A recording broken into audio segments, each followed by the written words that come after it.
What is going on, y'all? How we doing today? How we living? Welcome. Welcome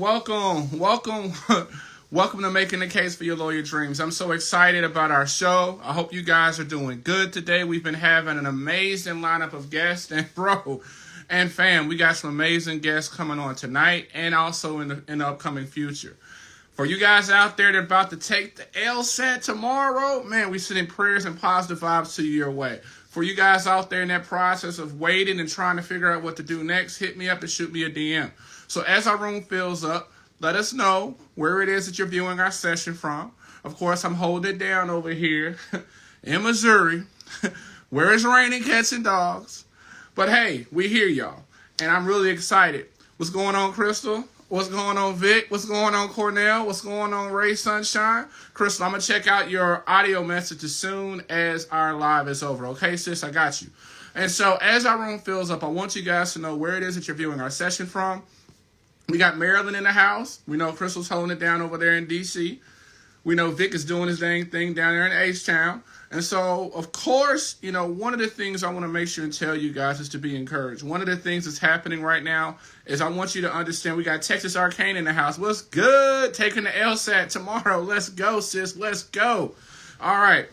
And so one of the things I want to make sure and tell you guys is I want you guys to understand the importance of being active and being present. We got Jacktown in the house. What's going on? Hold it down. Duval. And so the importance of being present. I want you guys to be able to understand, if you've heard from law schools, how important it is for you to be active in trying to go ahead and advocate for yourself. If you haven't heard from law schools, the thing I do not want you to do is wait. I want you to be active. I know one of the things this morning to you guys who I don't have text access to, all this morning, everything I was texting to everybody in the tribe was I was saying, hey, you haven't heard from schools, call to schedule an informational interview. If you're nearby, schedule a visit. When you go on your visit, drop your LOCIs and also make sure that you're also attaching it, bringing letters of recommendations. I was sending that all morning long today and sending it in the DMs as well, because I want you guys to understand at this particular juncture, it's about who wants it more. And it's all about you trying to be active. You can be passive and wait and hope and things happen. But I don't know about y'all, but I know in the Bible it says faith without works is dead. And so the work doesn't stop with you clicking submit. The work really kind of starts after that particular process. And so I really want to try to make you guys stay encouraged. And if, in fact, you have not been accepted into law schools yet, I'm going to put a post on about it tomorrow. I want you guys to apply to Clio's Pre-Law Summer Institute. The deadline for that program is the 14th. I had 3 students who already got accepted into the program. And because they're in the program, that means that they successfully completed, they're going to be in somebody's law school this fall. And so I want you guys, again, the Pre-Law Summer Institute. It's very simple to apply. The application's literally on your LSAC website. It costs $30. That means that we got to go on a fast from Starbucks and maybe have to cut off the Netflix. I think you're worth it. Okay? Their deadline is the 14th. All right? And they are still reviewing applications. The director, Dominique, an amazing person, is still doing interviews and conducting and evaluating applicants. And you could be one of those. All right? So if you have not heard from a school, you need to go ahead and apply ASAP. I'm praying and rooting that somebody out there is getting that message and is going to utilize that message and actually apply for it, okay? Because all you have to do, y'all, is literally submit your personal statement, which is if you've already applied to law school, you already got it. So why not go ahead and do it and invest in yourself, okay? All right, so on today's show, we have an amazing guest. His name is Victor Benjamin. Vic, my man, is one of one, and I want you guys to be able to hear these stories. The reason why we do Making the Case is for you guys to be able to touch, talk, communicate, and exchange ideas with someone who looks like you, who's doing what you want to do, all right? And so this is what this platform is for. Last week, we had a dean of admissions who came on and dropped the T. So go on the post in our Instagram and go and rewatch that so you can go ahead and get that T too, because she told y'all what y'all need to do to go from waitlisted to accepted. But listen, it says I can give you the T, But it's up for you guys to drink. So I pray that you go back and listen to that. So let's go ahead and get this king on. And he's going to go ahead and drop some gems. And let's go ahead and make this magic happen.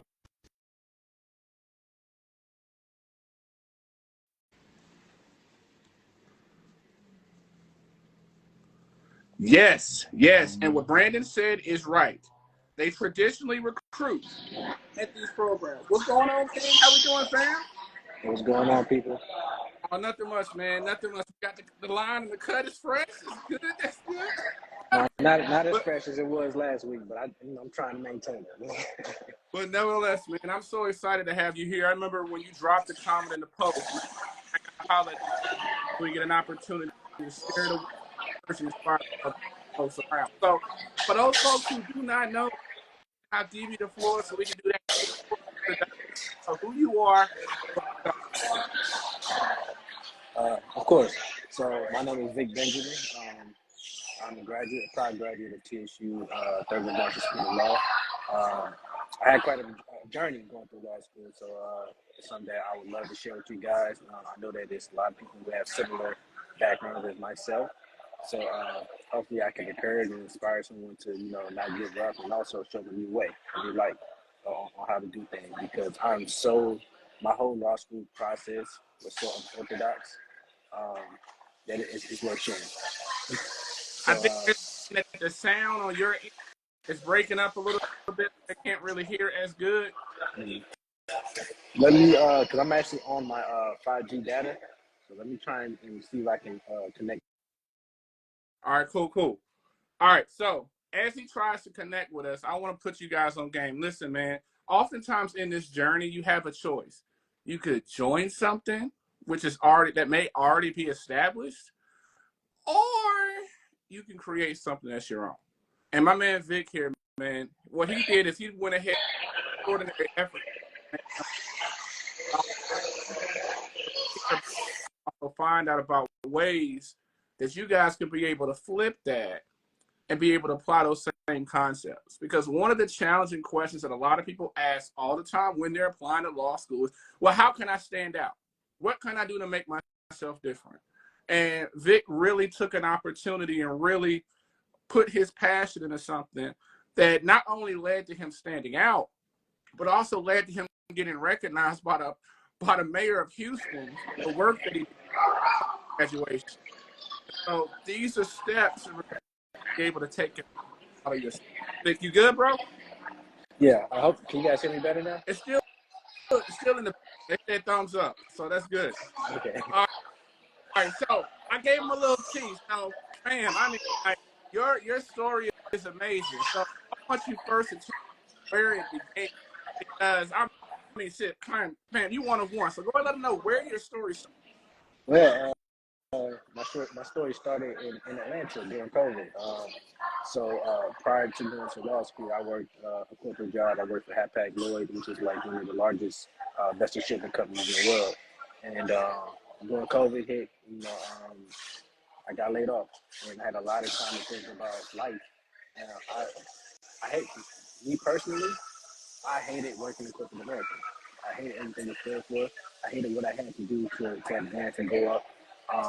So I wanted to make a career change. And that COVID time gave me a lot of opportunity to self-reflect and think about my future and what I wanted to do. So I thought about it. I always wanted to go to law school, but I always pondered and always kind of procrastinated a lot, because you're living life, you procrastinate. Oh, maybe I'll do it tomorrow. I know it sounds like one of those that college commercial, but it's not that.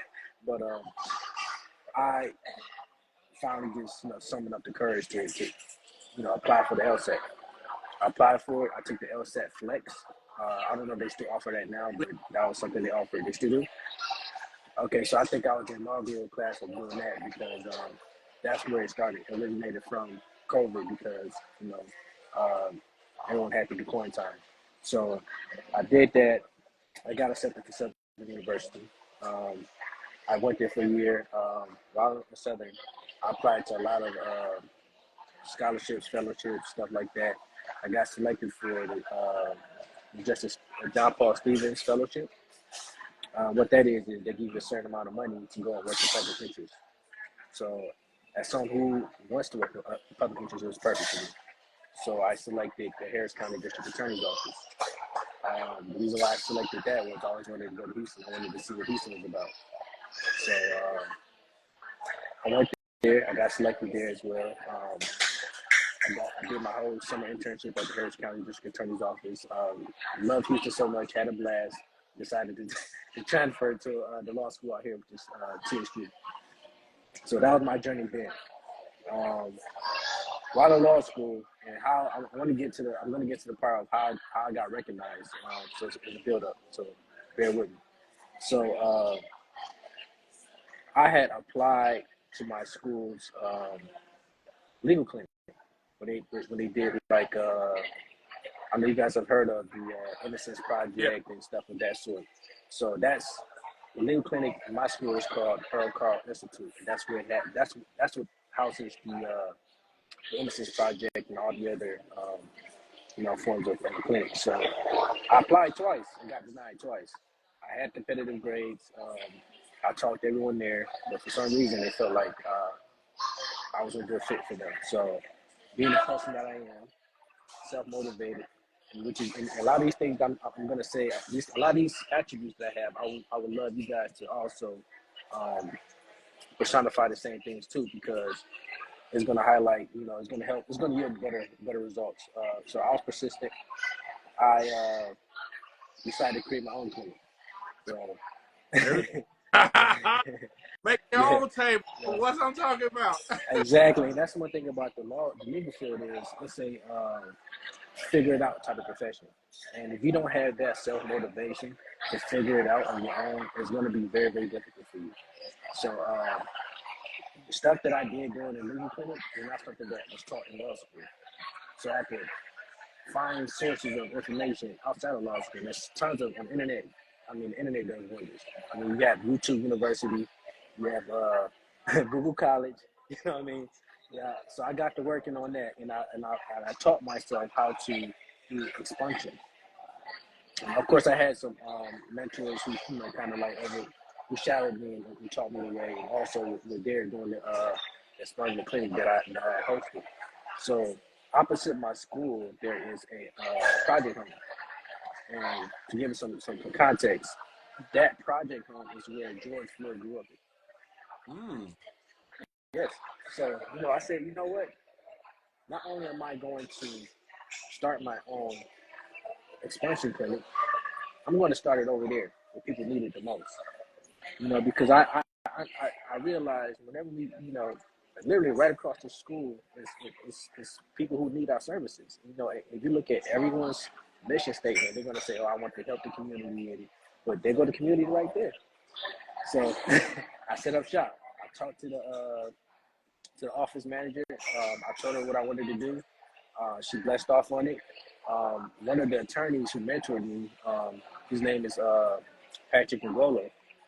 He was actually good friends with George Floyd, so he knew the family. So he got me in contact with the family, and then we commemorated we did the clinic in commemoration for George Floyd. So clinic, I had a lot of students from the school, come to help out. So I had volunteer staff. I partnered with 2 firms. Wow. And yeah, and we were able to expunge. I think we did about 30 successful expunsions. So, fam, for you guys who are just joining us, we're live with my man Victor Benjamin, recent Thurgood Marshall School of Law. As opposed to joining something, he made something. He made it his own way to fulfill his passion of helping people, waiting for other people to tell them, okay, you can do it. He just went out and did it things. And I want you guys to be able to realize that power, that authority is y'all have inside of us. Oftentimes, it's us being able to tap. Now, one of the questions I want to ask you about is like, when did it click for you? Like, well, you know what? I could apply in. What happened where you were like, I'm gonna figure this out on my own? Yeah, so like I said previously, I procrastinated a lot, and I was like, procrastination is like the enemy. It's an enemy to success, and whenever you start to procrastinate, you got to get that out of your system to do it. And one thing that COVID era did for me was it gave me a lot of time to reflect, because I looked at it as an opportunity. So I was, usually when someone's laid off, they're pretty pissed off. I was actually not pissed off at all. I was actually happy. I felt relieved. I didn't want to go back to corporate America. I wanted to equip myself with skills where I could provide for myself. I've always been entrepreneurial. Always wanted to have something that I can pass down from generation to generation. You can't pass down your job, so, and I had to like assess myself and figure out, okay, where are my strong points? What am I good at? I've always been analytical. I've always been good with logic. And, man, I've always wanted to go into law school. So if it wasn't law school, I don't know what else. I've actually tried to do other things myself. I've tried to do coding. I did it. I was in the master's program for computer science. You don't know about that, but it didn't last long. It lasted only one semester, and I'm like, nah, I'm done. I don't want to learn Java. I don't want to learn SQL. I don't want to learn any of that. It's amazing, right? It's this time. Okay, a lot. I think they're hearing the people. You can hear me? No, they hear. I think they hear like the background. I think like I hear some kids and stuff in the background. I'm sorry. I can. I'm in a coffee shop. I can go to my car if that's gonna be Sure, more that quiet. hey, whatever That works. works. That's Okay. fine. That's fine. Okay. I'll keep on talking until you get there. All right, bro. But I want you guys to get. Oftentimes on our journey, we may be going through signs or reasons why we should quit. But really, what happens, like when we encounter hardships, is really forcing us out of our comfort zone. And oftentimes, we need to be pushed out of our comfort zone in order for us to be able to grow and evolve and manifest ourselves to the best version of ourselves. So check this out, man. If Victor did not get laid off, Victor would have never went to law school. Victor would not have been able to make a place where he was able to make an impact and influence other people's lives. 30 people's lives were changed because what? At the end of the day, because you got laid off. Ain't that kind of crazy for him to think about it like that? Yeah, definitely. And so Definitely when crazy. y'all out there thinking, man, I got this rejection, man, I got this retake, man, all these things are happening. Those are all opportunities where it's forcing us to be able to kind of push and grow. Because for a while, think about it, fam, you would have stayed at that spot if if you didn't get let go. Absolutely. And so one of the things I oftentimes want to ask you guys this question is, when did you fall in love with law? When did you know that law was the thing for you? When I started doing my internships, when I did my internships or my clinics, when I actually started doing the practical stuff, that's why I fell in love with. I did fall in love with law school. I'll be honest with you. Law school was, kicked my ass. That's fine, man. But the other side is brighter because I love working at my own pace. Number one, I love legal research. I love that's how I got into law school. I researched.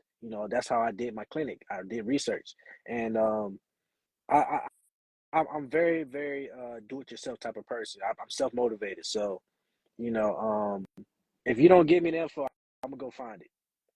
So that kind of desire or that kind of characteristics is what kind of you know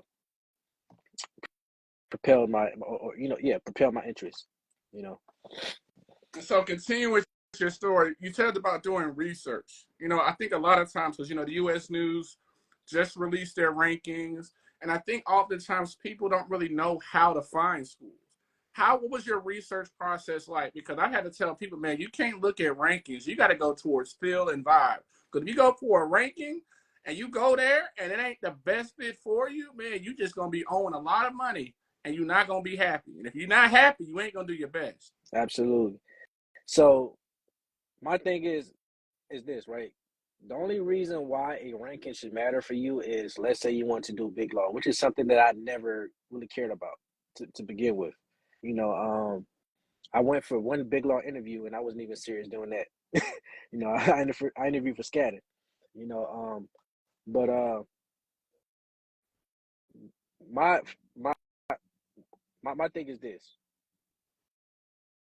if you want go to school to be work in public interest, go for the cheapest law school you can find, because law school debt is a real thing. And also, as far as finding the schools, you got to be self motivated. Like I said, you got to go on Google, go to Google College, YouTube University. They got all the information you need. You know, um, I was really researching online. To reiterate, this is during COVID, so I'm getting paid to stay at home. We was getting the checks. You remember the stimulus check, stuff like that. So I was good. I was getting unemployment. I was getting a stimulus check. I had nothing but time on my hand. So I was looking at I went so in depth that I was looking at the ABA 509 report for every school.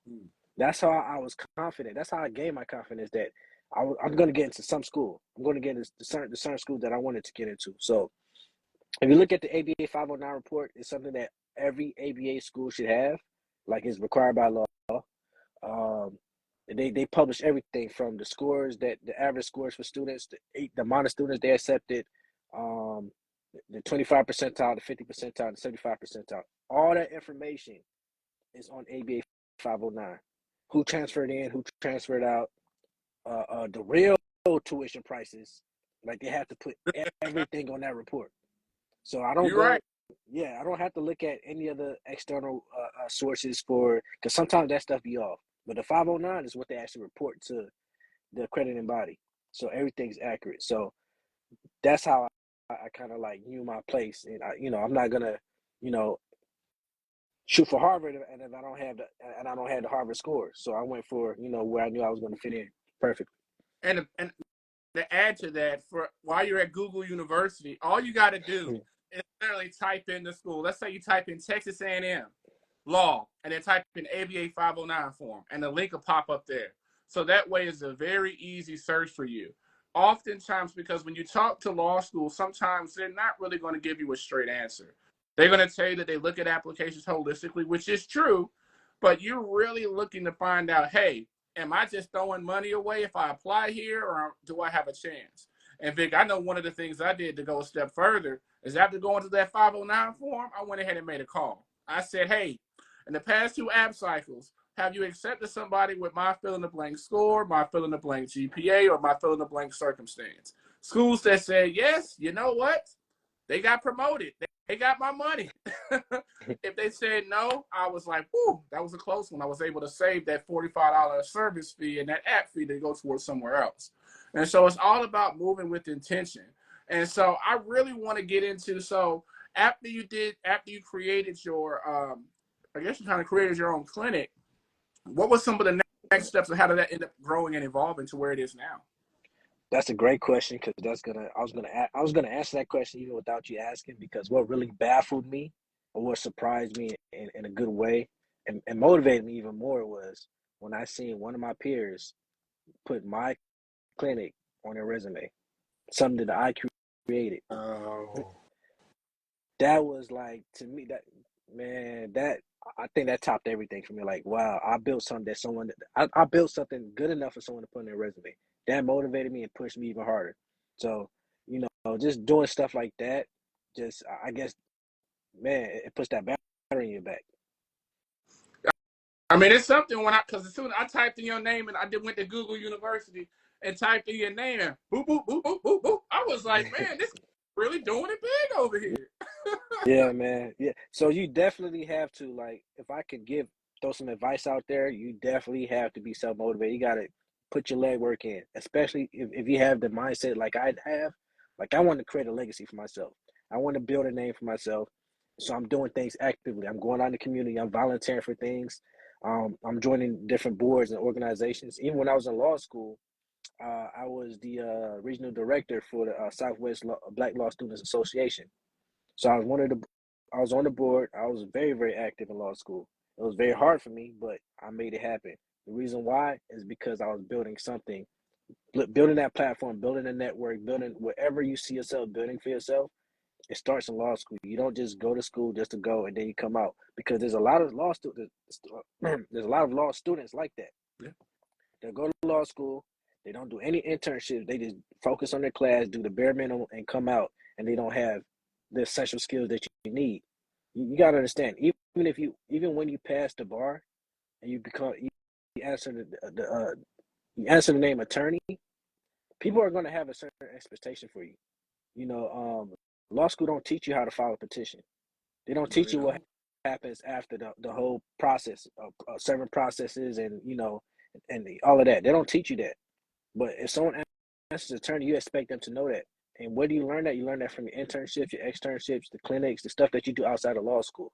So if you know you want to be a litigator, you know you want to own your own firm eventually, you got to start doing the legwork. You got to learn the stuff on your own. You got to go out seeking stuff, join communities, be involved and don't be in your shell.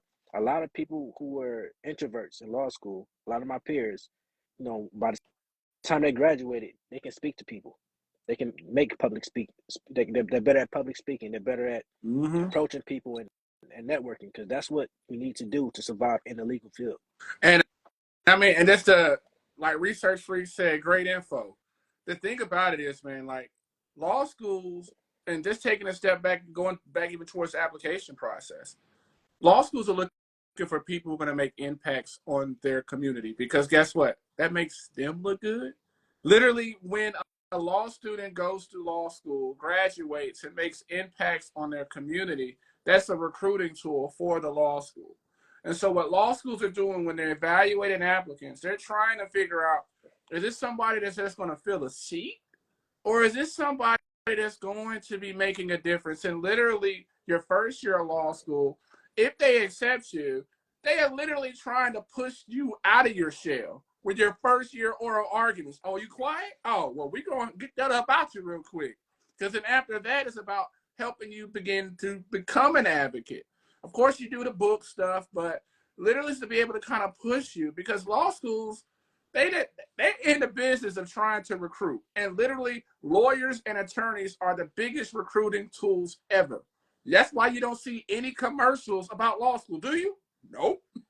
Why? Because their commercials are when you cut on the TV and you see lawyers and attorneys that went to their school. And the only way you do that is by being active and really coming out of your shell.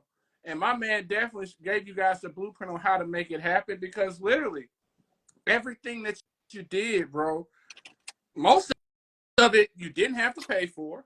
You had to really just invest in building relationships. And after that, it was a wrap.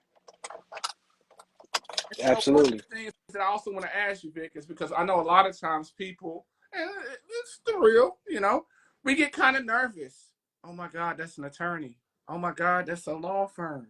How did you overcome some of that anxiety when it comes to stepping out of your comfort zone to kind of reach out and network with law firms or reach out and try to get mentorships from attorneys? Because I think we're in an amazing time where attorneys and even law firms are literally a DM away, but we still be kind of nervous and scared to shoot our shot.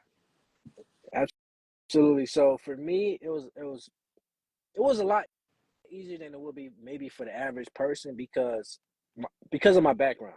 I mean, I used to be a car salesman. I used to chase people for money. You know what I mean? I sold cars on the south side of Atlanta. So if you can sell cars on the south side of Atlanta, you can approach people for sure. So I've always been that kind of person where I love meeting new people. I love networking. So it was a lot easy for me. But for the person who I would say is maybe shy or timid, but you want to go into law school, you need to practice on just walking up to random people. Find something in common. Let's say you're in a store and you guys. I mean, I can give you examples, but find a commonality, have find a way to approach a conversation, and you'll be surprised the kind of people you meet. So many people in different places and different positions, and they can be this that they can provide you with the next step in your life, or there's some kind of guidance or something. So I don't know. I don't have. I guess I don't have any like maybe tangible type of info to give because I guess it all depends on the kind of person you are, and I've never been that kind of person to be timid. I'll just say step out of your shell, man. Just try, step up. And let's keep it up, man. If you want to be a lawyer and you want to eat and you want Yeah, to survive, that timid ish ain't gonna be lasting pretty much long unless you just gonna be at some places being a researcher. Let's just keep it a buck, right? Yeah. But Especially if you want to be a litigator. for you to be able to progress and move, you're going to have to be able to learn how to network. And I'll just tell you guys like this, like literally, I mean, heck, how I got Vic on here was I just sent him a message.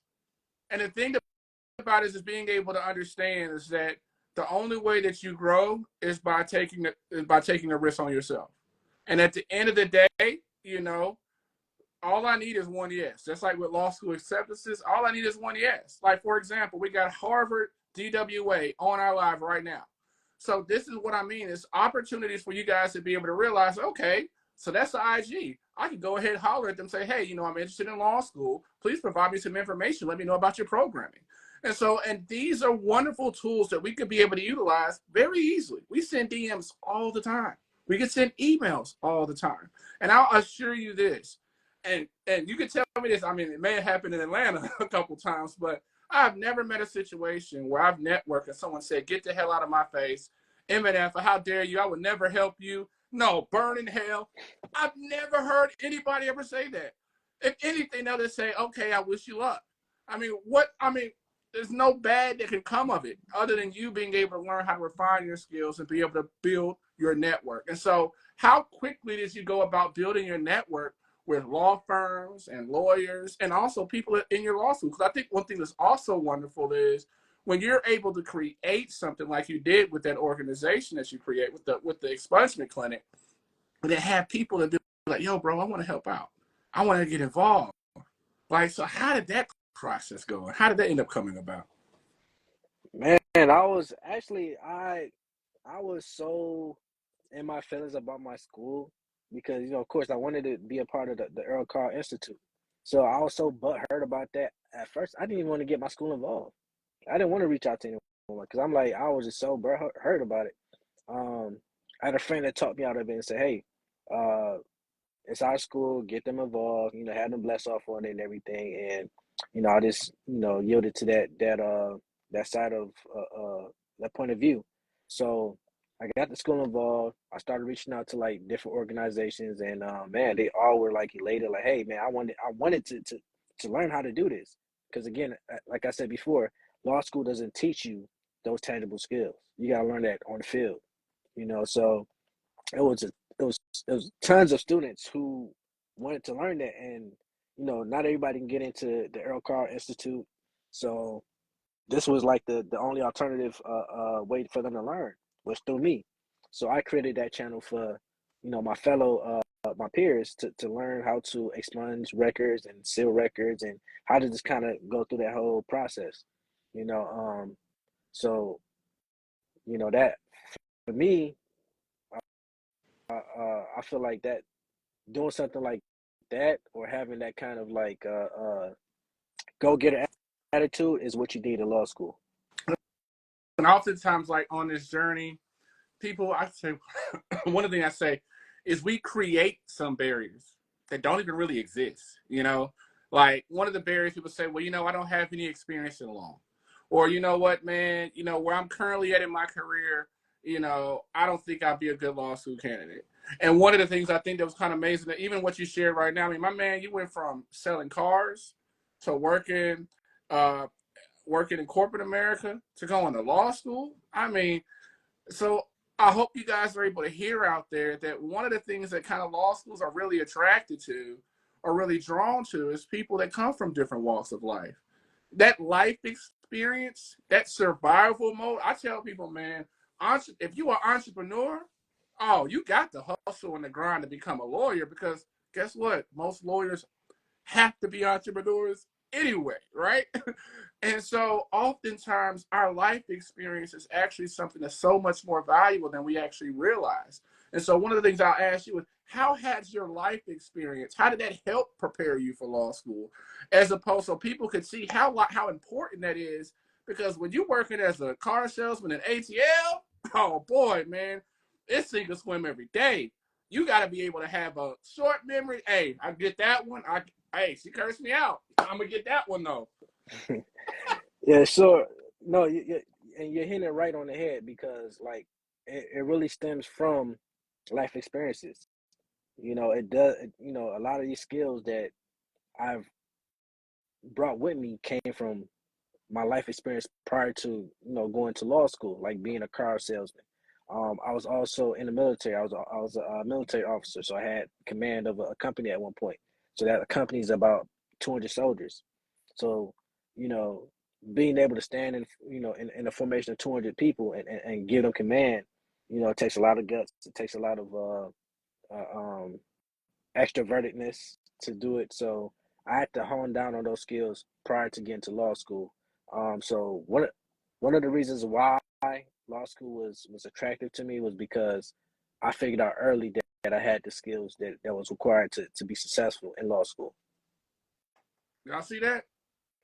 They didn't say legal experience. They said life experience.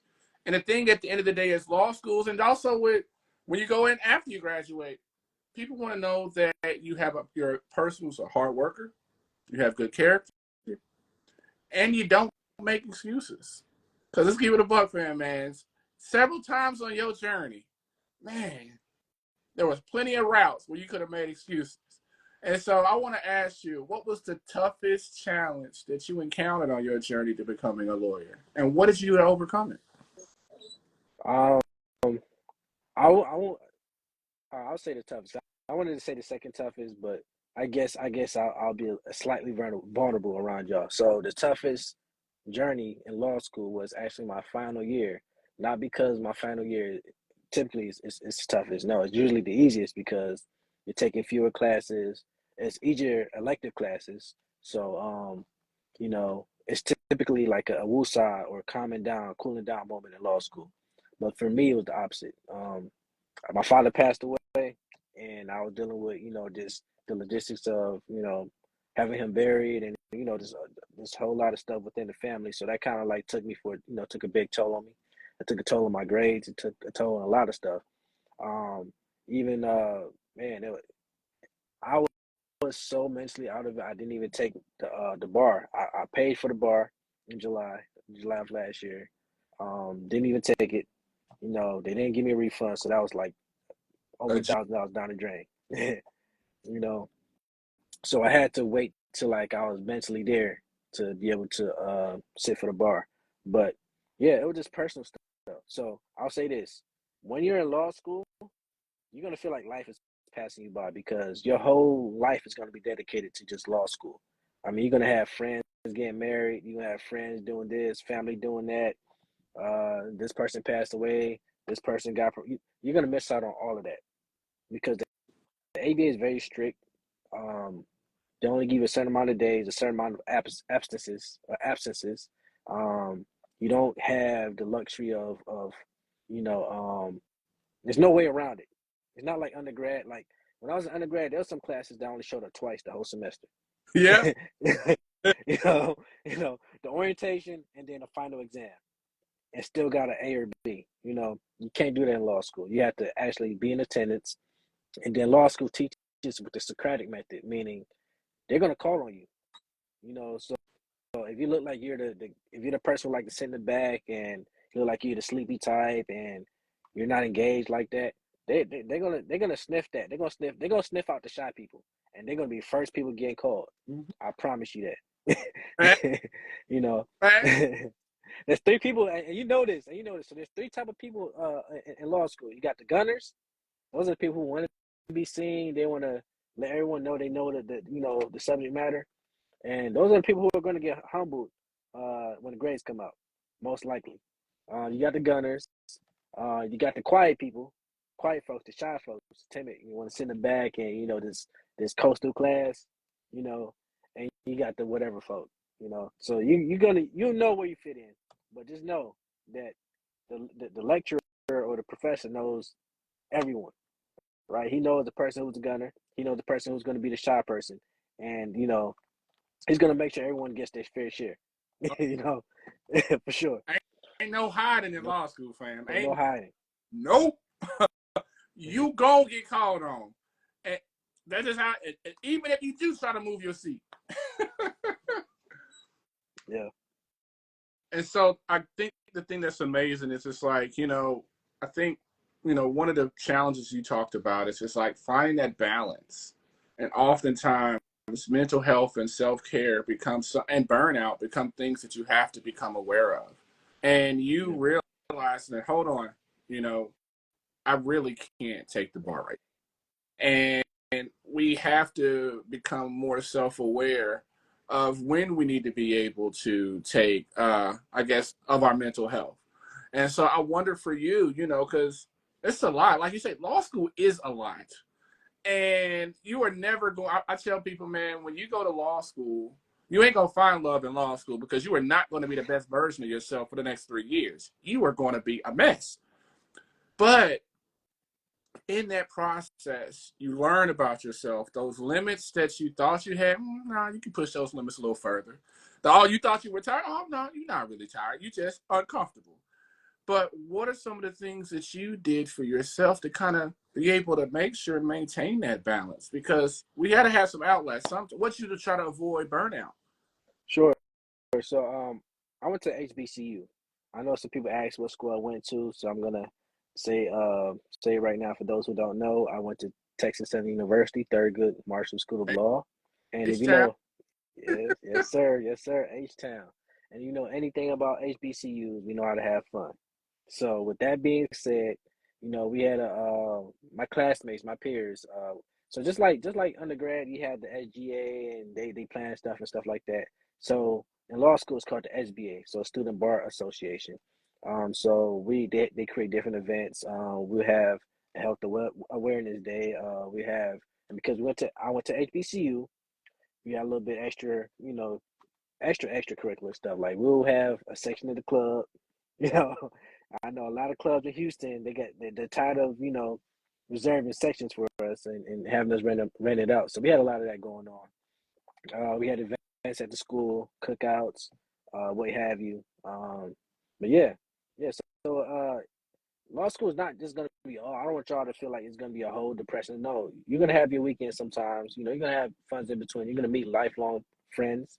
You're gonna meet potential partners, or whatnot. But I don't want you just thinking it's just a depressing environment. It's not. We have fun. But you also have to remember why you there. You got to Absolutely, remember everybody may absolutely. be out. Especially, I know I had a couple of my students at Third Marshall School of Law. That's like, yeah, you're gonna go out, but you better go back and study too, because best believe they Absolutely. don't study. Hmm. And so one of the things I think that's also I want to really touch on with you is, I mean, the time in which you went to H Town was almost just like the Mecca when that was around the time when the black women judges were over there making history. I mean, it was just a whole takeover of kings and queens down over there in H Brother, Town. And when I so tell you, how important was the environment to how much did that impact your law school experience? yeah, So I think one thing you have to think about is not just about the school that you go to, it's about the community that you're going to be a part of for 3 years because that played a huge role for you as well. absolutely. So before coming to Houston, I did not know. I thought, okay, I was under the impression. I know a lot of people from the eastern region of America have the same impression, right? That Atlanta is the black Mecca. Before coming to Houston, I thought Atlanta was Wakanda. You know,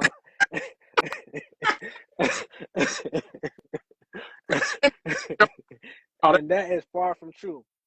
Houston showed me that, yeah, Atlanta has nothing on Houston. When you're talking about black excellence, you're talking about. I mean, I've eaten at more black restaurants, 5-star restaurants in Houston than I have in Atlanta. You know, it's so much black excellence going on out here. So much opportunity. Is a bigger city. I just see nothing but opportunity and the black prosperity in Houston, and I was inspired by that so much that I said, skip my other school, and how come I'm staying here? And I'll be honest with you. Prior to coming to Houston, I did not even know what Texas Southern University was. I, I learned about the school in Houston. So I'm like, wow, we have an HBCU called Texas Southern University. Oh, wow. Is it H Town? So that means I can just transfer here, huh? And and the rest was history. And so the thing is, I want you guys to be able to harp on it. I see we got some folks giving H-Town some love. Someone said a student at UH. But this is why it's also important for you to do your visits, right? That's why it's not just that's why I say it's not about just rankings or tiers. Man, chances are the strongest community or alumni network and support that you're going to have is going to be in the actual town, city where that school is located.